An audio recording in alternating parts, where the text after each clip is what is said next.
सोचिए एक पल के लिए, अगर आपको मंदिर में जाने से रोका जाए, स्कूल में बिठाया ना जाए या एक कप चाय पीने पर आपको पीटा जाए। ऐसा भारत था जहाँ छुआछूत सिर्फ एक परंपरा नहीं, इंसानियत के नाम पर कलम बन चुका था। लेकिन एक इंसान ने इस व्यवस्था को हिला दिया, वो थे डॉक्टर बाबा साहेब आम्बेडकर। और इन्होंने संविधान में एक ऐसा धारा लिखवाई जिसने छुआछूत को जड़ से ही उखाड़ दिया। आज हम बात करने वाले आर्टिकल 17, यह है अनटचेबिलिटी का अंत। ये सिर्फ एक लॉ नहीं, एक सोशल क्रांति है। अगर आप सच में न्याय के सपोर्टर हो तो इस वीडियो को अंत तक जरूर देखना। चलिए जानते हैं आर्टिकल 17 क्या कहता है। तो दोस्तों, आर्टिकल 17 का मीनिंग है untouchability is abolished and is practice in any form is forbidden. The enforcement of any disability arising out of untouchability shall be an offence punishable in accordance with law. Simple words में बोले तो छुआछूत पूरी तरह से खत्म की जाए। अगर कोई किसी को छूने से मना करता है या उसे सोसाइटी से अलग रखता है, वो कानून के तहत ये एक सिंपल लाइन नहीं, एक सिविल राइट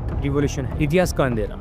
लेकिन आर्टिकल 17 आया क्यों? इसके पीछे का इतिहास दर्दनाक है। भारत में कई सदियों तक छुआछूत ने लोगों को अछूत बनाकर जीने का अधिकार छीन लिया। दलित लोगों को स्कूल, वेल, रोड्स और मंदिर में जाने की जरूरत नहीं थी। उन्हें अलग बर्तन मिलते थे, उनकी छाया भी अशुद्ध मानी जाती। कई जगह तो ये भी होता था, चाय पी गई तो उसके कप को तोड़ा जाता था। डॉक्टर बाबा साहेब आम्बेडकर जी का विजन। डॉक्टर बाबा साहेब आम्बेडकर जी के लिए छुआछूत एक पर्सनल लड़ाई थी। वो खुद इस अत्याचार के शिकार थे, लेकिन उन्होंने समाज के लिए संविधान में क्रांति लिख दी। उनका कहना था, I measure the process of community by the degree of the progress which women and untouchables have achieved। Mahar Satyagraha, काराम मंदिर आंदोलन और पुना पैड, ये सब एक ही मकसद के लिए थे। आर्टिकल 17 ने उनका सपना कागज पर लीगल पावर ऑफ आर्टिकल 17। अब आते हैं कानूनी पार्ट। आर्टिकल 17 को एनफोर्स करने के लिए 1955 में protection of civil rights act बनाया। इस एक्ट के तहत छुआछूत करना, कहना या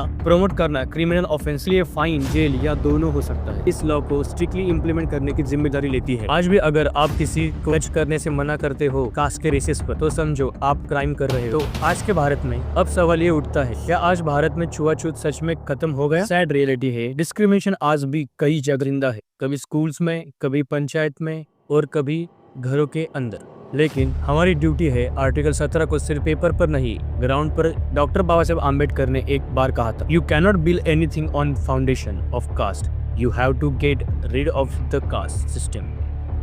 और ये तभी होगा जब हम आर्टिकल 17 का असली मतलब समझेंगे। तो दोस्तों, आर्टिकल 17 सिर्फ एक धारा नहीं, ये है एक इंसानियत का आईना। आप सच में सम्मान और समानता और इंसाफ चाहते हो तो छुआछूत को अपने विचार से मिटाओ। कमेंट करो, जय भीम, आर्टिकल 17 जिंदाबाद।